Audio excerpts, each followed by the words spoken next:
There are moments in life that split everything into a before and an after. Moments when you realize you'll never be the same person again. Mine happened on an ordinary Thursday afternoon, when I opened an email that said I had 30 days to leave the country. My name is Rafael Costa. I'm 28 years old. I'm a graphic designer. I worked at a digital marketing company in São Paulo. I came from Brazil 3 years ago on a company-sponsored work visa. 3 years building a life here. 3 years of early mornings, quick coffee runs, 10-hour days creating campaigns for clients who didn't even know my name. And now, in a single line of a corporate email, due to budget cuts, we regret to inform you that we will not be able to renew your visa sponsorship. 30 days. I read it again, and again, as if the words would change, but they didn't. Please contact HR for offboarding procedures. Offboarding. What a lovely word for. You're going to lose everything. So I did what I had to do. I called HR. The attendant was polite, professional, totally indifferent. There are no exceptions, Rafael. The company is undergoing restructuring. You will receive all the information by email. Good luck. Good luck. As if this were a matter of luck. I hung up and sat there at my desk, staring out the office window. Down below, the city kept moving, indifferent. Cars, people, lives happening while mine crumbled in slow motion. Know that feeling? That moment when you realize you have zero control? When all your effort, all your dedication can disappear with a single line in an email? I opened Google. I typed, "How to renew a work visa on your own." Result 1. Specialized attorney. Estimated cost, 20,000 Rs, 20,000. Result 2. Process can take 6 months to a year, 6 months. Result 3.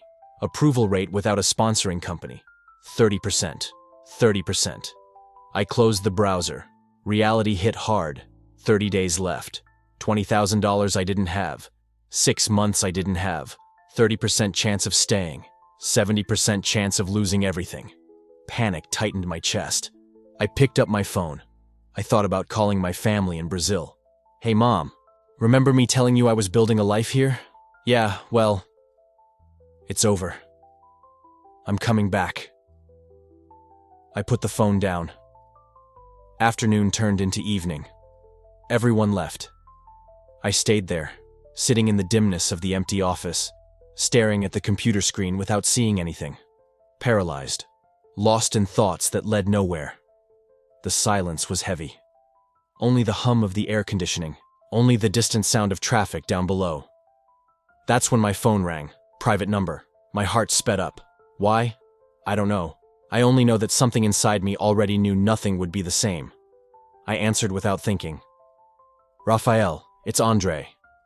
Andre Mendez, my boss, the CEO, 42.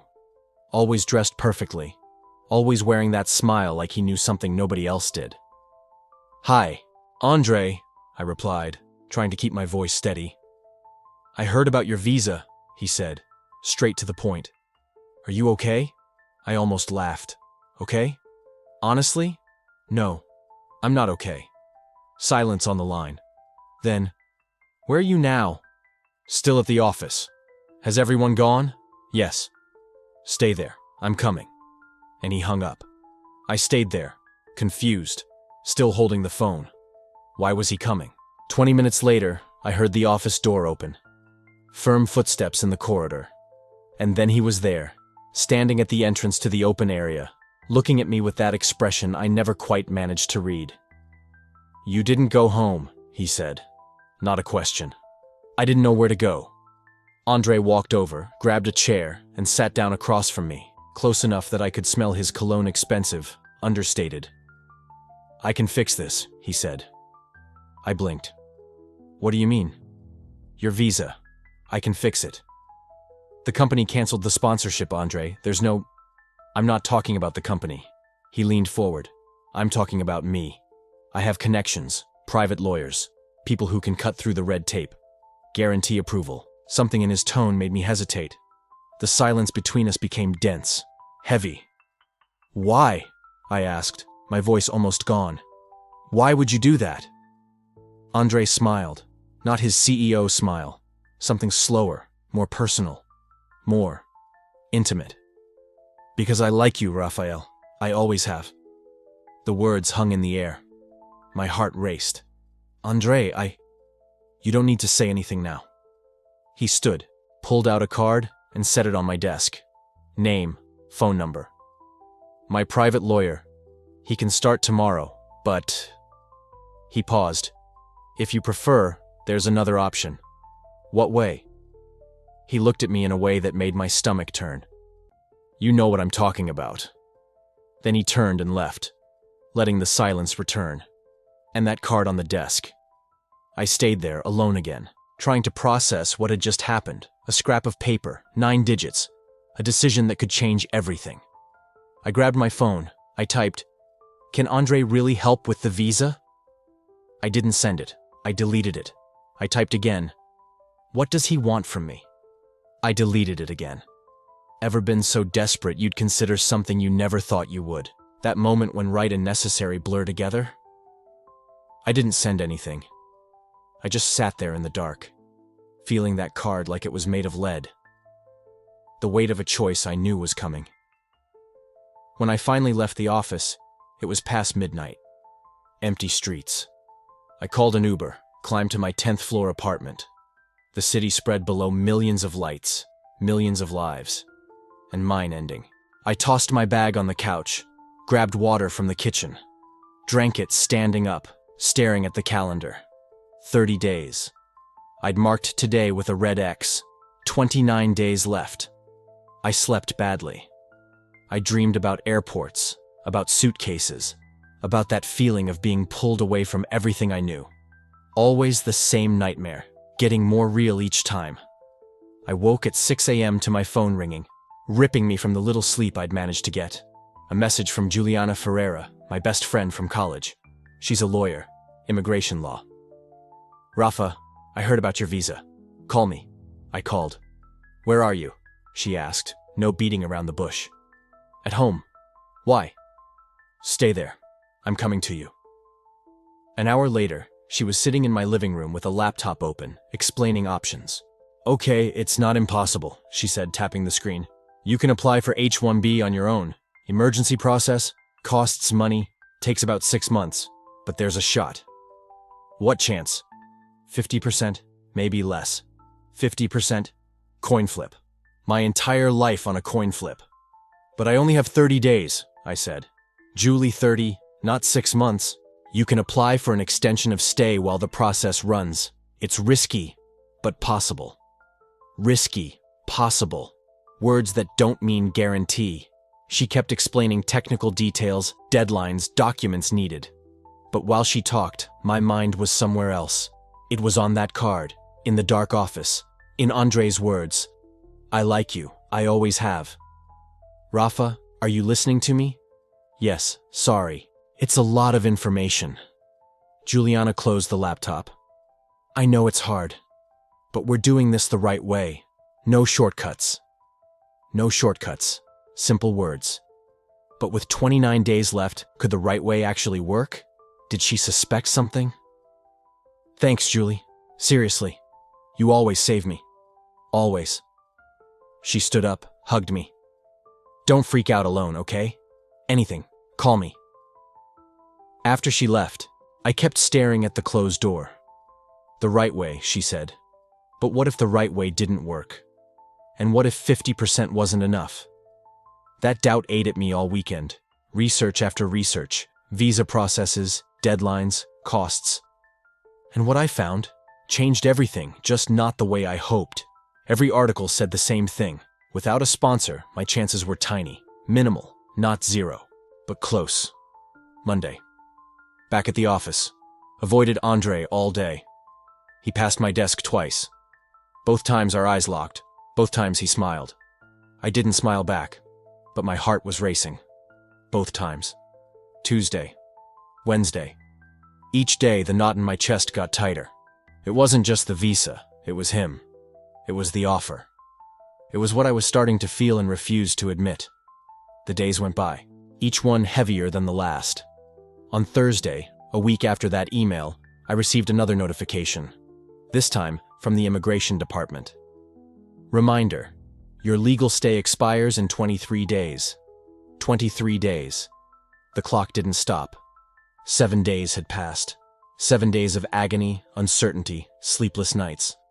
I sat at my desk, stared at the screen. Some ad for a clothing brand open. Dress for success. Right. A joke. I closed the file. I opened my email. I started typing. Andre, can we talk? 3 words on the screen. Simple. Dangerous. Once I sent them, there was no taking it back. Ever done something knowing it would flip your whole world?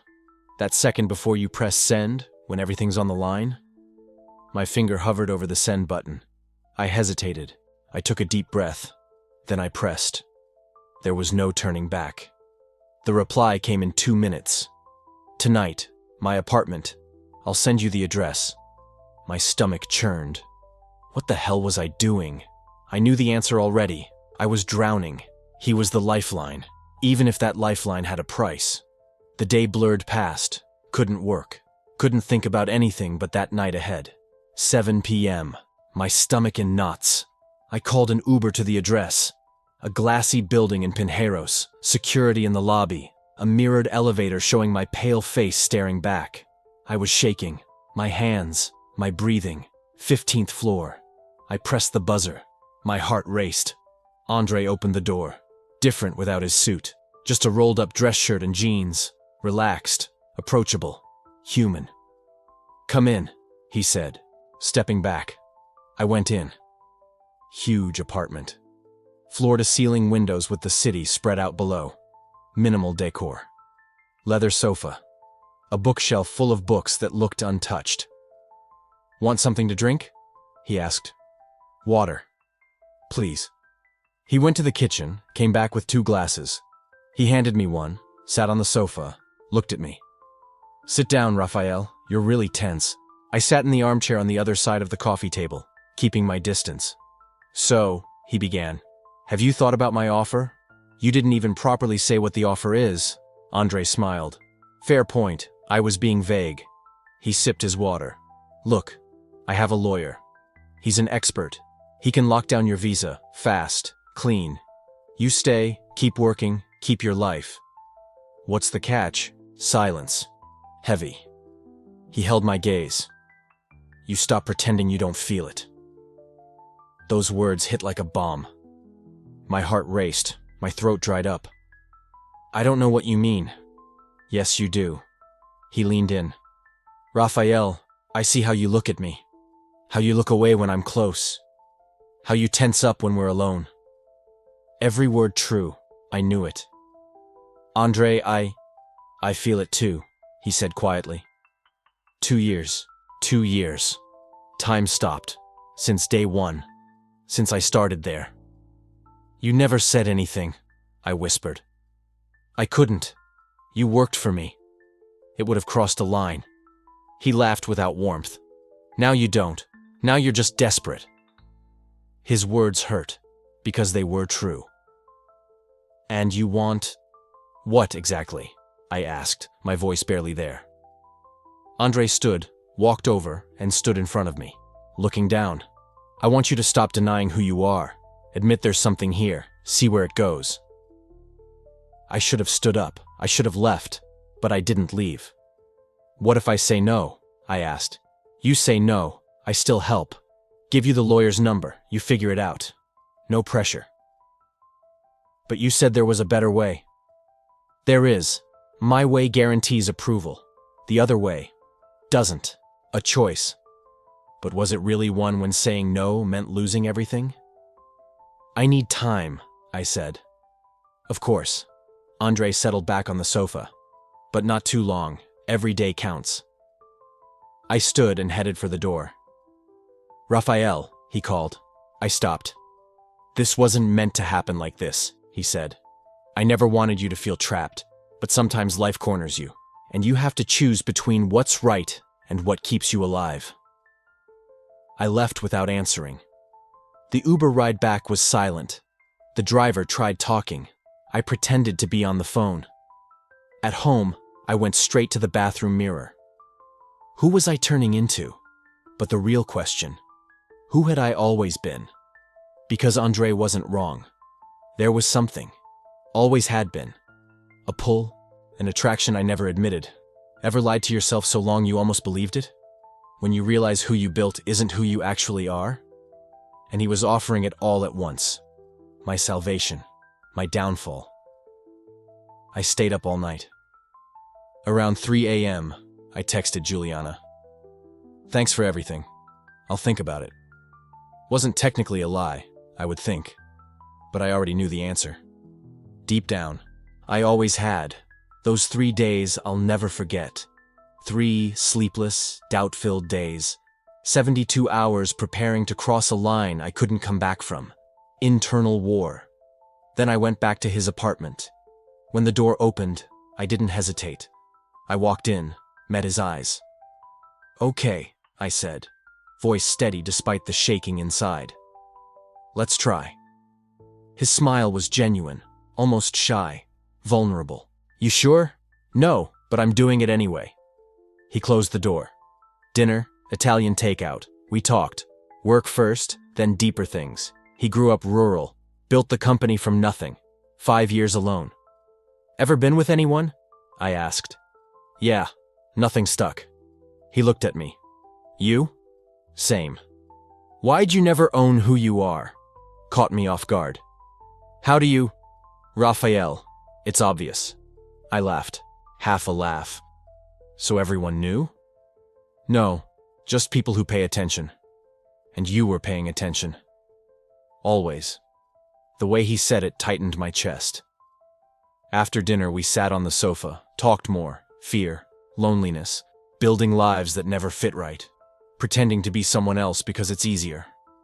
Then he took my hand. My heart raced, my whole body tensed, but I didn't pull away. For the first time in years, I didn't run. We can take it slow, he said quietly. Yeah, but we didn't. All that built-up tension, all the fear and loneliness, it all poured out at once. An hour later, I was on the couch with his head on my shoulder, both of us silent, trying to process what just happened. Gonna regret this tomorrow? He asked. Probably. But right now? Right now. I looked at him. It's okay. I fell asleep there. Woke to morning light. Andre was gone. But an envelope sat on the coffee table. Documents inside. Lawyer info. A visa application already started. And a note. You don't have to stay, but I want you to. A. I left with the envelope, each step heavier. An Uber to the office, staring out the window seeing nothing. At my desk, acting like nothing happened. Like I was still yesterday's version of me. But everything had changed. And so had I. 2 strange weeks, professionals by day. Andre passed my desk, nodded, kept walking. Nobody noticed. Nights at his apartment, talking, dinner, laughing. And then, yeah, good, confusing. Wrong in 100 ways. Everything at once. But also the only thing making sense. For the first time in years, I wasn't faking it. The visa moved forward. Andre's lawyer was good. On track, he said. 2 weeks to approval. 2 weeks. My original deadline in 10, working. For the first time in weeks, I could breathe. But Thursday night, everything cracked. I found something I shouldn't have. At his apartment, he went to the bedroom. His laptop sat open on the table, unlocked. I shouldn't have looked. I looked anyway, and my world collapsed. An email, 3 months old.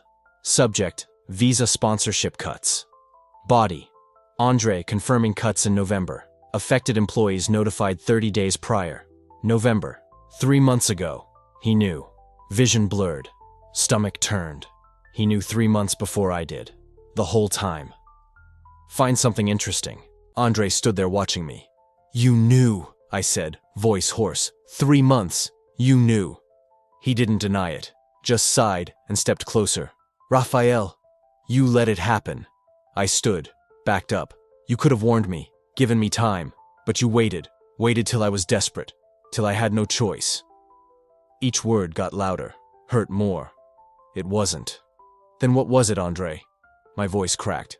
Did you plan this? Wait for the perfect moment? Get me exactly where you needed? I didn't plan anything. He raised his voice, then breathed. I heard cuts were coming. Didn't know who'd be hit. When I found out it was you. He ran a hand through his hair. I saw a shot. A shot, he just admitted it. A shot. I laughed, bitter. That's a nice word for manipulation. It wasn't manipulation. It was a chance for us both. There was no us, Andre. You had power. I was desperate. You think I feel nothing? He moved closer. You think this is a game? I don't know what this is anymore. Silence. I'm leaving, I said. Raphael, wait. But I was gone. An Uber home. On the couch, head in my hands. Andre called. I didn't answer. Again. Again. Again. I turned my phone off. All night awake, ceiling staring, crying, everything falling apart again. Morning came with 20 messages. I'm sorry. Let me explain. Please, Rafa. This wasn't meant to happen like this. I love you. Each one hurt more. I deleted them all. At the office, I worked, faked it. Andre tried twice to get near me. Both times I dodged. Leaving at day's end, Juliana showed up.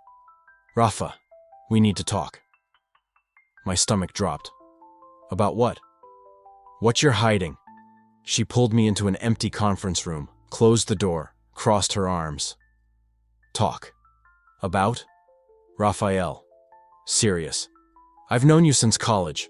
I can tell when you're lying. You've been for 3 weeks, so tell me. Now. I cracked. Words poured out like an avalanche. Everything. The email. Andre's offer. Nights at his place. The visa process. Feeling alive for years. Yesterday's discovery. The manipulation. When I finished, Juliana was white. Shocked. Raphael. She closed her eyes. Breathed. This is exploitation. He used you. Your situation. Your desperation. I know. And you let him. I know. Louder than intended. Heavy silence. Why? Quieter. Because I had no choice. Voice cracked. Tears. You don't get it, Julie. You have citizenship. You'll never know that clock ticking. That any day you lose everything. Everything you built. Everything you are. I get desperation. But that's not love, Rafa. It's control. I know. I sat, put my face in my hands, everything crumbling. I know. But now what? The process is running. I break it off, he cancels. And I lose. Everything. Juliana was quiet. I felt her judgment, her disappointment. Then she sat next to me, hand on my shoulder. I can help, real help. Emergency H-1B. Takes time, risky, but legitimate. And you won't owe anyone anything. 50%. Better than nothing. And if it fails? Brazil. You rebuild. But with dignity. With freedom. Dignity. Freedom. Did I have those left? Or sold everything already? I'll think, I said. Don't wait too long. How many days? 7. She hugged me. I'll help. Whatever you choose. But stop seeing him. Not while you're like this. She left. I sat alone. White walls, weight of choice. 7 days. 50%. Or Andre. Guaranteed. But how much?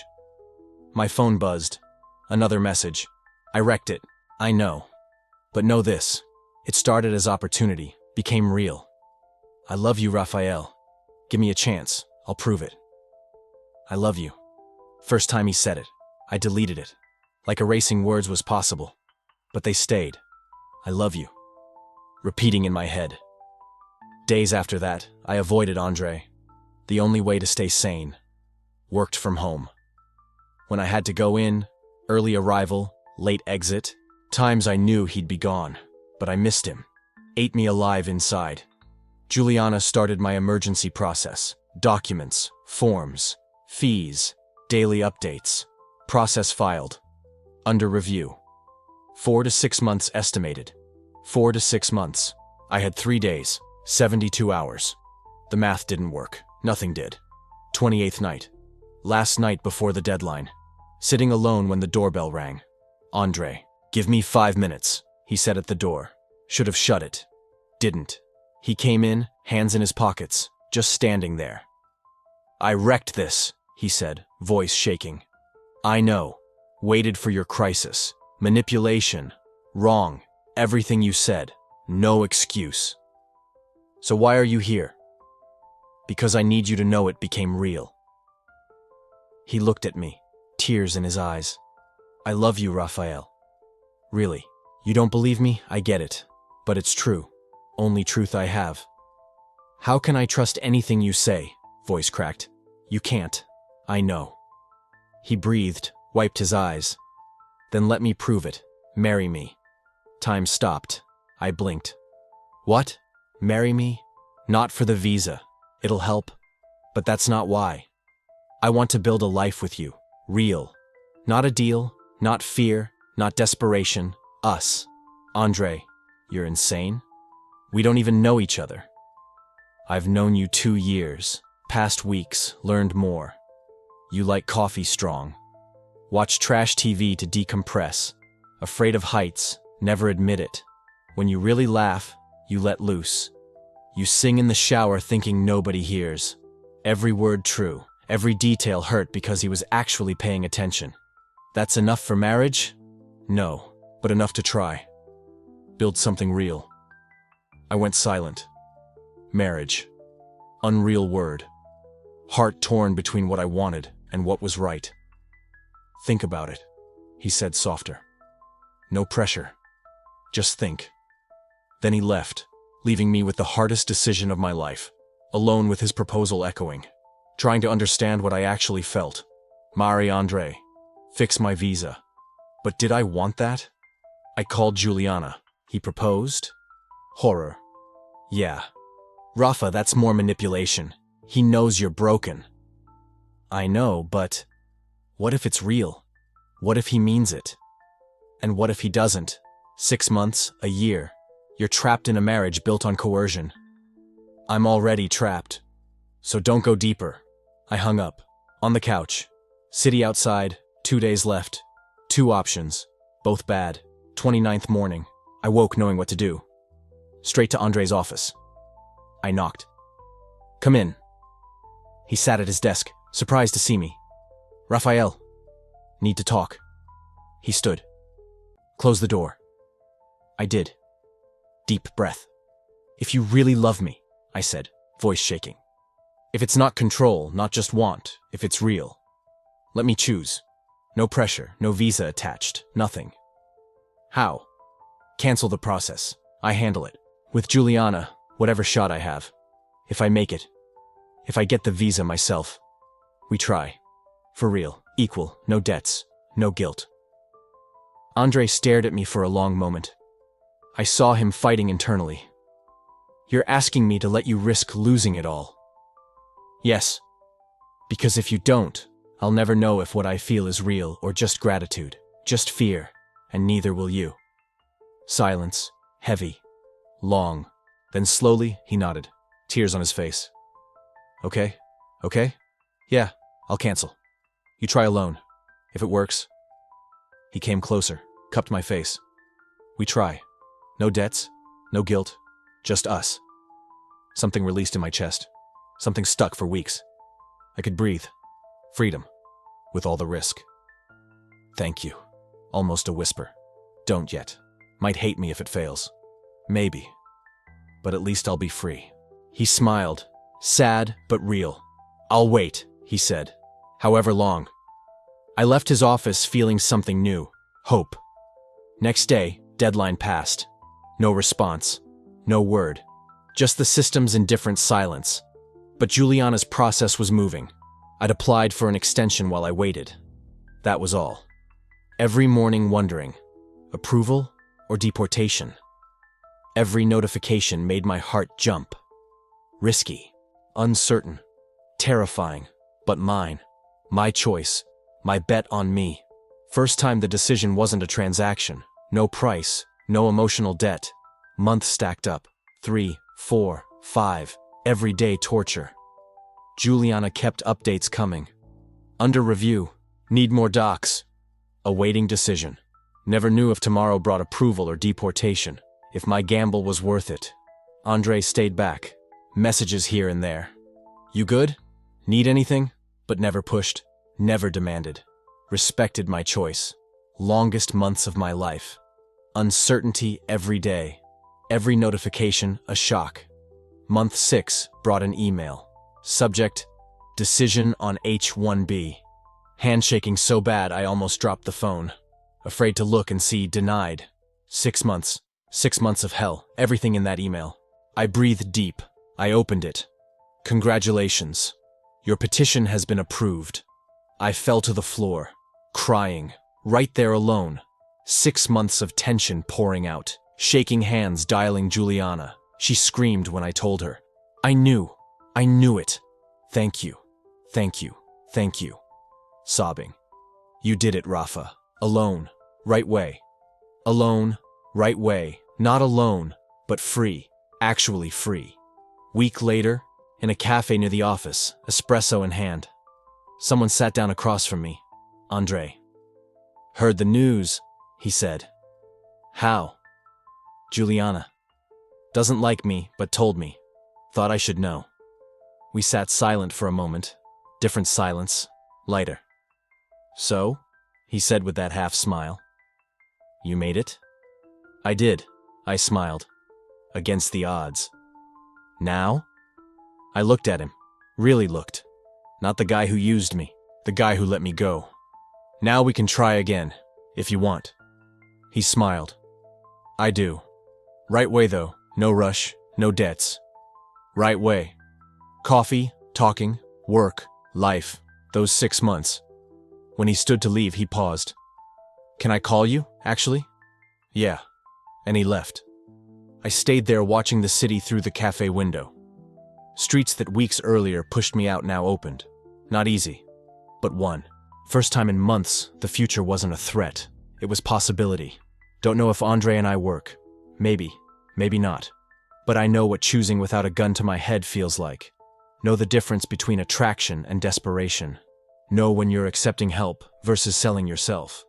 You ever catch yourself accepting something that's basically a deal wrapped in affection? Feel like you're trading yourself just to not lose everything? Here's the truth. Sometimes life corners you, offers quick outs that cost everything. You learn who you are not by taking the easy way, but by choosing the hard one because it's the only way you sleep at night. I chose hard. Nearly broke me, but gave back something I thought I'd lost. The feeling my life is mine. Now, for the first time, that choice is mine.